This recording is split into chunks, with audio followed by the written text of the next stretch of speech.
Okay, quick question. What actually makes people change the way they live in a city? Is it a policy, a project, or shared experiences, the kind that spark conversations at home and reshape how people see their city?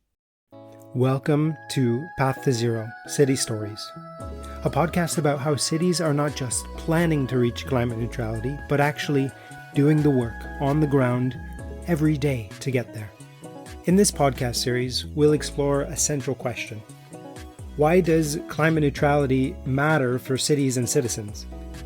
We'll look at how cities and local leaders across Europe are shaping the future, not simply just to meet targets, but to transform the spaces they live and work in, and to improve the lives of the people that call them home. Across Europe and beyond, cities are on a mission, quite literally. In 2022, 112 cities joined the EU's mission for climate neutral and smart cities, committing to reach climate neutrality by 2030. And many others are on that same bold path. But there's no one single route to that goal. Each city charts its own way forward, and through this mini-series, we let them tell you how. Today, we focus on one essential driver of progress: citizen engagement. As you'll hear from our guests, their actions to involve their fellow citizens in the decision-making process was no box-ticking exercise. For meaningful change to happen, it simply can't be. When citizens are informed and involved, the path to zero becomes not only possible, it becomes shared. And the two cities we'll hear from today embrace this approach in powerful and creative ways. My name is Carlos Ribeiro. I'm the Executive Director of the Landscape Lab. The Landscape Lab is a research center, also a center of environmental education that supports the city of Guimarães in all of its climate journey. Guimarães in Portugal is a mission city with around 156,000 inhabitants and has been the European Capital of Culture in 2012, the European City of Sports in 2013, and will be the European Green Capital in 2026. But it was not always a frontrunner in climate action, having been an industrial city with a difficult environmental history. We saw some videos, pictures of the 80s and the 70s. We saw a city with lots of industrial pollution, with land degradation, a great disconnection between citizens and nature. And some of these awards, European Capital of Culture and also the European City of Sports, were great moments of mobilization of the citizens to improve the sense of belonging of the community, and also important moments to improve the rehabilitation of different buildings in the city center, old factories, also to expand the green areas. Guimarães likes to say that this was a starting point of their climate journey, where the city really committed to a green transition. But first, the city needed a better idea of where they were starting from. So in 2013, the mayor asked for an environmental diagnosis to understand and to design an action plan to accelerate this kind of green transition. The diagnosis showed us that we had a lack of citizens' participation, citizens' climate literacy, and also a lack of private sector engagement. The results were a catalyst for initiatives that put citizens at the heart of their plans, and a model of 3 elements that guides how the city connects with them and empowers them to act. The first one is the one that we call creating identity. It is important to improve the sense of belonging, the need of transformation between this climate challenge that we have and the citizens. Citizens need to understand why we need a transformation, why we need to design a project, why we need to transform a street, why we need to construct a cycle path. And then, of course, that we are able to go to the second dimension, transforming the landscape, transforming the territory, transforming the city. We can use the citizens to act as guardians of this transformation. And the third dimension that we always talk about is building the future, is trying to replicate the solution, replicate the transformation, replicate the strategy in other places, in other points of the territory. The city organizes regular events and challenges, creating ongoing opportunities for awareness and participation. One example is the Citizen Assembly, launched as part of the city's mission pilot program, facilitated by NetZeroCities. We have now Citizens Assembly with a discussion of different needs and try to prioritize the intervention in the city, try to implement the solutions that what we are discussing with our citizens, with our community. Of course, that these different moments in this kind of discussion moments, awareness moments, celebrating moments, because it is also important to celebrate the transformation, to celebrate the awards, to celebrate the small achievements that we have, are important to evolve, to engage the whole community. Engaging an entire community is no small task, but Nantes Métropole have also used citizen challenges to reach across their city, turning them into somewhat of a tradition. I'm Elise Lindner, and I work as a climate and EU project manager at Nantes Métropole. Nantes Métropole is a group of 24 municipalities around the big city of Nantes. Nantes is located in the west of France. Since 2011, they have run yearly climate challenges, each focusing on one key element like energy or waste. Encouraged by strong participation and feedback, they launched a new pilot activity in 2023, designed to bring all of these elements together. People shouldn't have to choose to work on waste or on energy, but what we want to achieve is a true behavioral change in people's daily lives. So the new concept now around climate challenges is also to put people into a challenge form by also with a group dynamic, but it's not on a single topic. So for instance, we have a climate challenge around micro adventure. A micro adventure is organizing, for example, a weekend where you have a very short distance trip to, let's say, the next village, and you go there by bike and you prepare your picnic with no plastic and you don't leave any waste behind you. But even with a strong concept, Nantes Métropole faced a familiar challenge. How do you actually get people to join in? How do you turn a good idea into real, on-the-ground participation? We wanted to address this, theory of the triangle of action when every party rejects the fault on the others by providing a scheme that really makes people want to be part of it. We don't have a rewarding system as such in terms of we could imagine vouchers, for example. I think what's really key in what we propose is the collective aspect. So when you decide to participate in a challenge, you participate as a group. So you join, for example, just to cite some examples, we have a church association that has opened climate challenge. We have some youth associations. We have also, of course, some environmental associations. We provide them with workshops where they can learn how to cook vegetarian or vegan, for instance. And the feedback we have from participants is that these workshops or conferences are really the best part of the climate challenges, because this is where you get to meet other people, you get to try new things, you test, you learn. So this makes these workshops very lively and they have an impact, because I think in the end, it's not just about attending once a cooking workshop, because anyone can do that also in their free time. It's about during this workshop also discussing with others and then testing things at home and meeting the group again and sharing what you've tested at home. And this really engages people into different ways of doing things at home. The challenges in Nantes aren't just one-off workshops. They're designed as full journeys. Each one spans 3 to 6 months, giving participants time to reflect, experiment, and take action in their daily lives. We have these workshops in between where you work on the topic, where you test things, where you discuss. In between these moments, there are what we call mini challenges. So at home, you are encouraged during, let's say, 1 week, for example, to cook at least 2 vegetarian dinners. One of the more memorable of these mini challenges focuses on digital habits, and it did strike a chord. We have one climate challenge that is focused on the digital tools. The importance, of course, of digital materials and consumption in our daily lives in terms of carbon footprint.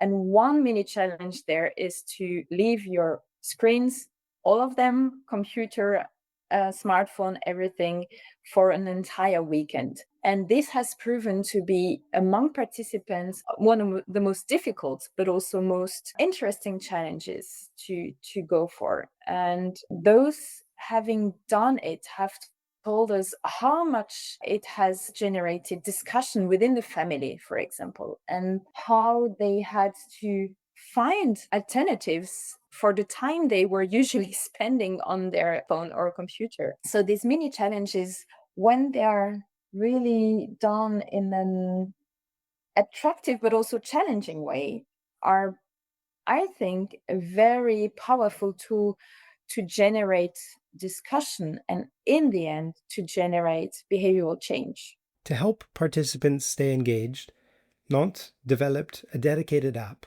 a kind of companion for the entire process, where you can register, follow your challenge, and report on the success or the difficulties, as well as receiving good tips along the way.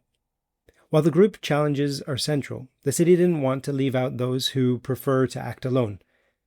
That meant making solo versions of the challenges accessible too. Citizen challenges run for the last 10 years that we were attracting the usual suspects, families or individuals already engaged into transition. What we tried now with the climate challenges is to go beyond. We have 50,000 students in Nantes, so it's a very important part of the population. And working with partners is a way to reach out to these, let's say, more difficult target groups. For instance, the university is providing climate challenges to the students in a different format. So duration is a bit shorter. We are convinced that having this more tailor-made approach to reach out to different target groups is the way to actually reach out to these target groups. This targeted approach is helping to diversify participation, but it's still a work in progress. We haven't yet fully achieved this goal of enlarging the population taking part. So we have, in terms of profile, most participants are rather high educated participants living in houses rather than in apartments, and already, from what they say, already rather engaged into climate or environmental action. This is something that we still need to work on and improve to reach out to these more remote target groups. In Guimarães, getting citizens involved hasn't always been easy. The city had to face a tough truth. Engagement doesn't just happen. It needs context, relevance, and creativity. Just an example. We know that the impact of the plastics in the oceans, but for us and for here in the city, it's hard to explain the need of changing behaviors of the citizens because of the impact of plastics in the ocean, because the ocean is 50 kilometers far from the city. But we can do the same strategy talking about the river that we have over the window that we have here in the city, the different main rivers that we have, because the pollution of the plastic pollution starts here in the rivers. Rather than rely on distant concepts, the city chose to ground the conversations in everyday life. Starting with the rivers that people see on a daily basis, rather than the oceans they never visit, it's one example of how Guimarães works to reconnect citizens with their environment and with the climate challenges that affect them directly. We need to find innovative strategies to reduce the disconnection between citizens and the nature, and the citizens and the climate challenges. If we want to engage citizens, for example, to discuss the need of expand green areas or to create a pedestrian area. We need to explain to citizens that this kind of transformation will improve the quality of air and with a great impact in the health and well-being of the citizens, and also discuss the transformation, the type of transformation with the citizens. So if we do this one time, we can do this again, and the third time, we are also improving the trust between the citizens and the policymakers. That trust is also built through culture in Guimarães, through sport. With thousands of fans gathering every week, football stadiums became powerful potential spaces for climate awareness. To turn this passion into impact, the city worked with local clubs, not only to spread the message, but to lead by example, through sustainability plans covering mobility, green areas, and noise. Culture, too, plays a strategic role. Events across the city are being reimagined by sustainability in mind, not just to inform, but also to inspire. People love sports.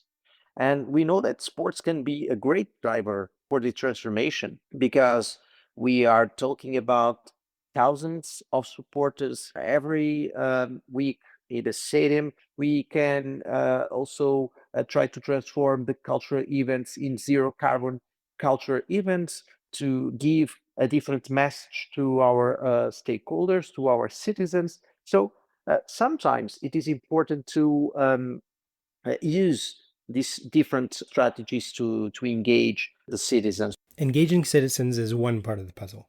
But in Guimarães, another key focus has been the private sector, which is also understood as part of the community that needs engagement. Here, too, the city has learned to adapt its approach. We understood that, okay, most of our companies are small ones, are SMEs, so they need more support for being active in the community. So we create different kind of actions.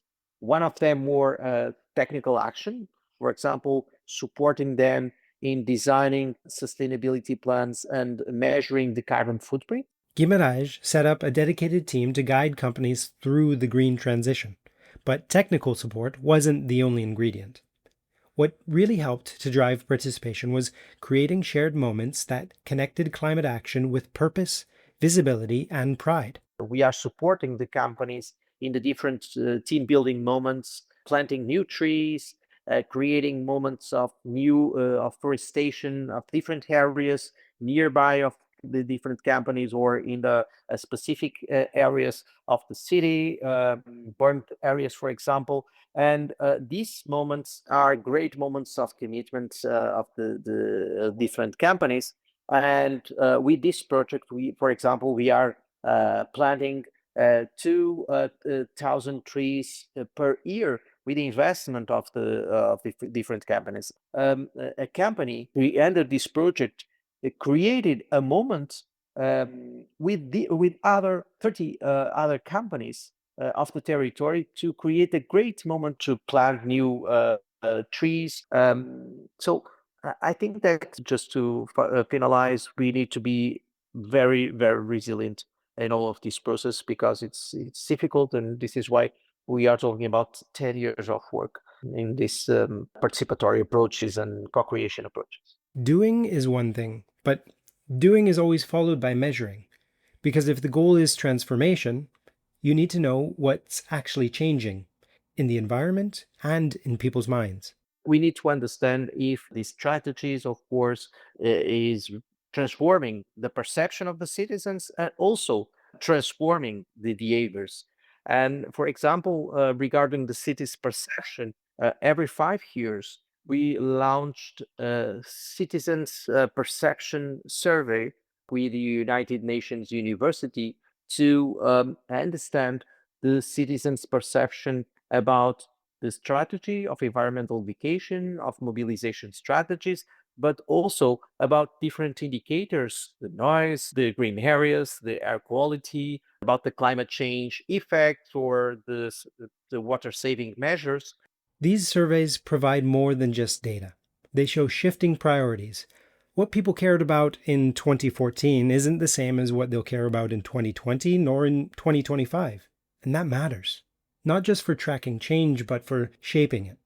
The survey results feed directly into the city's decision-making, and they're shared openly with the residents. In a big event that we have here in the city, the Green Week that we celebrate in June, and the last survey we presented there with the citizens, with the communities, in the big event in the public space, also with the presence of the politicians. So the Landscape Lab and the United Nations University presented the result, presented the conclusions. And for us, it is very important, these moments of discussion, also not only the presentation, but also the discussion. The results are also available in the website of the municipality, in the website of the Landscape Lab. Measurement isn't only about numbers. It's about learning how to build better relationships, adapt strategies, and co-create a climate-neutral city with its people. In Nantes, too, listening is a core part of the strategy because no matter how well the challenge is designed, it has to reflect the reality that people genuinely live in. Through these climate challenges, want to engage people, but also wants to hear their feedback because of course, our politicians know that not everything that the city and the municipality is providing is perfect, and that public transportation isn't on the entire territory, or that the energy offer isn't yet fully working, and so on and so forth. That's why each challenge is also an opportunity for dialogue.